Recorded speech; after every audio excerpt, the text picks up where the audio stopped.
شروع اللہ کے نام سے جو بڑا مہربان اور نہایت رحم کرنے والا ہے۔ السلام علیکم میرے پیارے دوستو، امید کرتے ہیں کہ آپ سب بہت خوش ہوں گے اور اچھے ہوں گے۔ میرے پیارے دوستو اور بہنوں، آج ہم آپ کے لیے ایک ایسی سبق آموز ویڈیو لے کر آئے ہیں۔ ایک چھوٹا سا بورڈ چھت سے لٹک رہا تھا اور ہوا سے ادھر ادھر جھول رہا تھا۔ اس پر موٹی مارکٹ سے لکھا ہوا تھا، گھر میں کوئی نہیں ہے، میری بوڑھی ماں فالج زدہ ہے، میں تھوڑی دیر بعد انہیں کھانا دینے اور اتنی ہی مرتبہ حاجت کروانی پڑتی ہے۔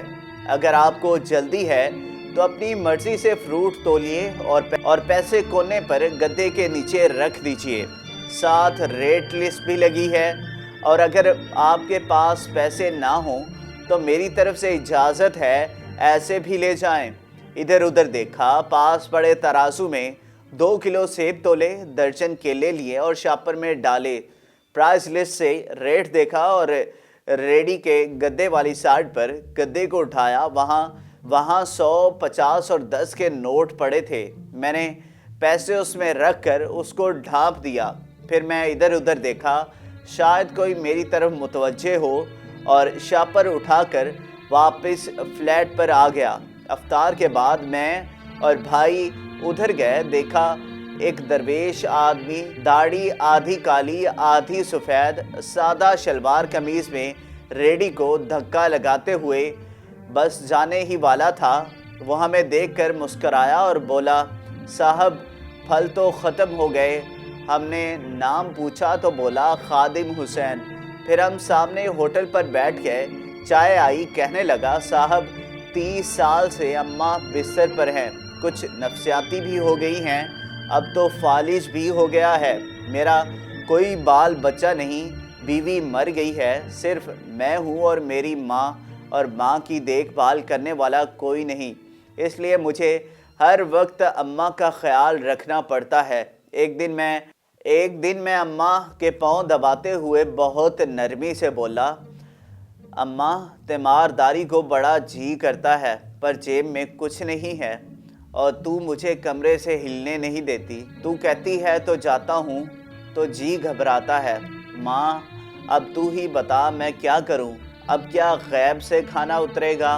اماں میں نہ بنی اسرائیل کا جنا ہوں اور نہ تو موسیٰ کی ماں ہے، اب بتا میں کیا کروں؟ یہ سن کر اماں نے کانپتے کانپتے اٹھنے کی کوشش کی۔ میں نے تکیہ اونچا کر کے ماں کو بٹھایا۔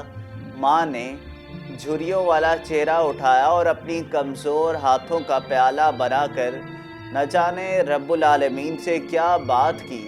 پھر وہ بولی، تو ریڈی وہیں چھوڑا کر اور تیرا رزق تجھے اس کمرے میں ملے گا۔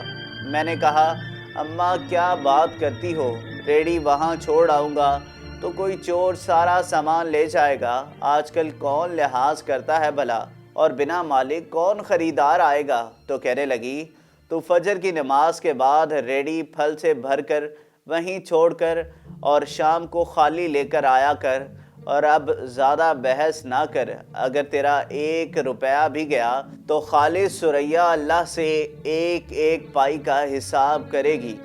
اب 2.5 سال ہو گئے، صبح ریڈی لگا کر جاتا ہوں، شام کو لے جاتا ہوں، واپس لوگ پیسے رکھتے ہیں اور پھل لے جاتے ہیں، اور 1 روپے کا بھی نقصان نہیں ہوتا، اور اکثر 300-400 روپیہ زیادہ ہی بچت آتی ہے۔ کبھی کوئی ماں کے لیے پھول رکھ دیتا ہے اور کبھی کوئی چیز۔ پرسوں ایک پڑھی لکھی بچی پلاؤ بنا کر رکھ گئی، 7 نوٹ لکھ کر رکھ گئی۔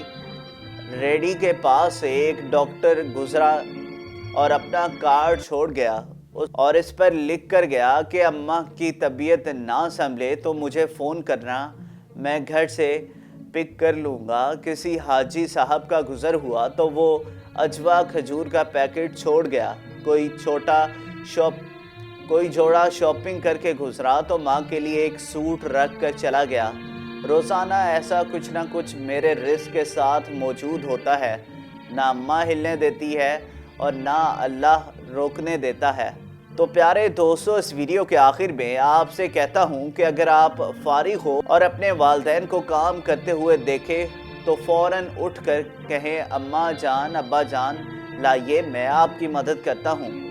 پھر دیکھیں دنیا اور آخرت کی کامیابی کیسے آپ کے قدم چھوتی ہے.